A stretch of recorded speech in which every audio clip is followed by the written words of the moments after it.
नमस्ते दोस्तों, आपके अपने YouTube चैनल पर आपका स्वागत है। मैं फिर से हाजिर हूं एक नए फिल्म रिव्यू के साथ। आज हम बात करेंगे सिद्धू जोन्नालगड्डा की नई फिल्म जैक के बारे में, जो टिल्लू स्क्वायर की सफलता के बाद आई है। इस फिल्म का निर्देशन बोमरिल्लू भास्कर ने किया है और इसमें वैष्णवी चैतन्य मुख्य भूमिका में है। फिल्म का निर्माण BVSN प्रसाद ने किया है। तो चलिए जानते हैं कि क्या ये फिल्म उम्मीदों पर खरी उतरती है या नहीं। कहानी।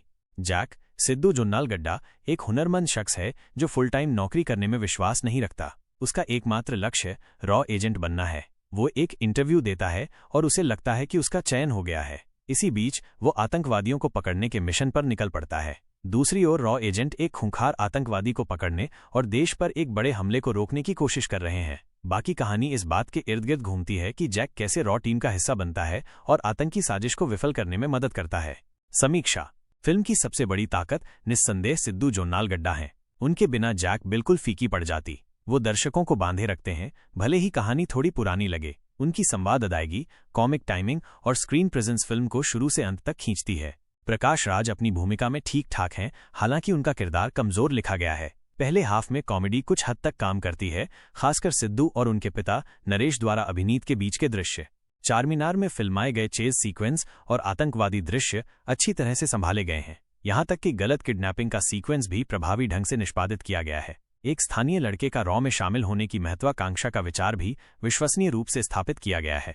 जेल का आधार दिलचस्प है, लेकिन इसका निष्पादन निराशाजनक है। फिल्म में गंभीरता की कमी है, खासकर दूसरे हाफ में। जबकि पहला हाफ कॉमेडी और थ्रिल प्रदान करता है, जो कुछ हद तक सफल होते हैं, दूसरा हाफ पूरी तरह से बिखर जाता है।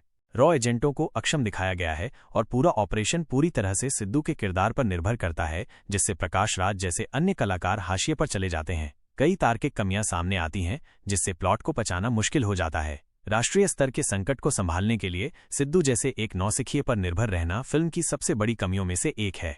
वैष्णवी चैतन्य का किरदार एक कमजोर जासूसी सबप्लॉट के माध्यम से कहानी में जबरदस्ती घुसाया गया लगता है और दुख की बात है कि वो भूमिका में फिट नहीं बैठती हैं। मुख्य जोड़ी के बीच कोई केमिस्ट्री नहीं है और नेपाल ऑपरेशन के साथ साथ आतंकवादी कोण अतिरंजित और अविश्वसनीय लगता है।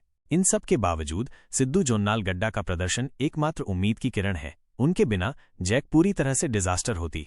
तकनीकी पहलू। प्रोडक्शन वैल्यू काफी अच्छी है। रॉ सेटअप के चित्रण से लेकर समग्र दृश्यों तक सब कुछ अच्छी तरह से संभाला गया है और ये फिल्म का सर्वश्रेष्ठ हिस्सा है। संगीत एक बड़ी निराशा है, जिसमें एक भी यादगार गाना नहीं है। दूसरे हाफ में एडिटिंग कमजोर है और VFX घटिया दिखता है। जो प्रमुख तकनीकी पहलू काम करता है वो है संवाद, जो तेज और प्रभावशाली है।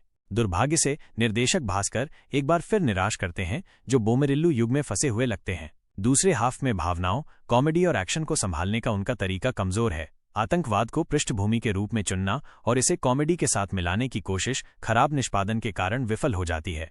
निष्कर्ष। कुल मिलाकर जैक एक कमजोर एक्शन कॉमेडी है, जो कई महत्वपूर्ण क्षेत्रों में लड़खड़ाती है। सिद्धू जोन्नालगड्डा एकमात्र ऐसे तत्व हैं जो फिल्म में कुछ समझदारी और आकर्षण लाते हैं। यदि आप उनकी कॉमेडी के प्रशंसक हैं तो आपको कुछ मनोरंजक पल मिल सकते हैं। हालांकि बाकी फिल्म तेजी से पटरी से उतर जाती है, जिससे ये इस हफ्ते की एक औसत दर्जे की फिल्म बन जाती है। तो दोस्तों, ये था जैक का रिव्यू। अगर आपको ये वीडियो पसंद आया हो तो इसे लाइक करें, शेयर करें और मेरे चैनल को सब्सक्राइब करना न भूलें। मिलते हैं अगले रिव्यू में, तब तक के लिए धन्यवाद।